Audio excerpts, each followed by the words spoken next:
Boy was reprimanded by the principal in class, saying that he was behaving like a thief, just because he didn't have the money to pay his tuition. He said I'll pay it soon, but the principal still shouted at him, and told him to get out, because it's not the first time he said that. This is Malawi, and the poorest country in Africa. It's no exaggeration to call it a primitive tribe. There is almost no electricity in the whole country. Only 10% of the population can afford the $80 a year tuition fee. The boy went home and asked his father for tuition, but the father said it depends on God. If the rain would stop, this year's harvest will be enough to eat. Otherwise, you have to leave money to buy food. Unfortunately, the rain didn't stop. It also caused a flood. My father tried his best to dig up the seeds in the field. Unfortunately, nothing came out. The food left in the house would last at most 2 months. I don't know when the next harvest will be. Soon came an even worse blow. The rainstorm was followed by a drought. The land was as hard as a rock. Everything planted in it would be squeezed out.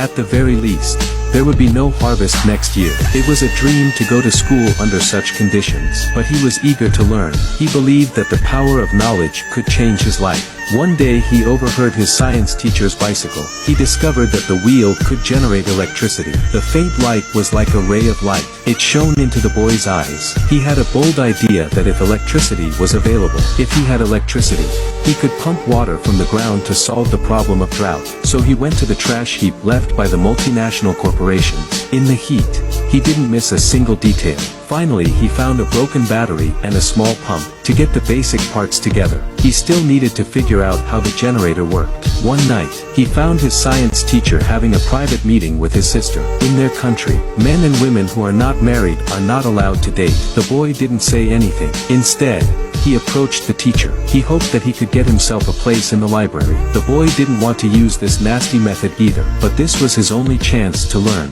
The boy was lucky. Here he found a book called Energy Use. The boy crouched in place and studied voraciously. Then he got his friend to handle the book cover, winding the coils, removing the radio's little motor. After the most primitive processing, who would have thought these 13-year-olds could actually make a wind turbine?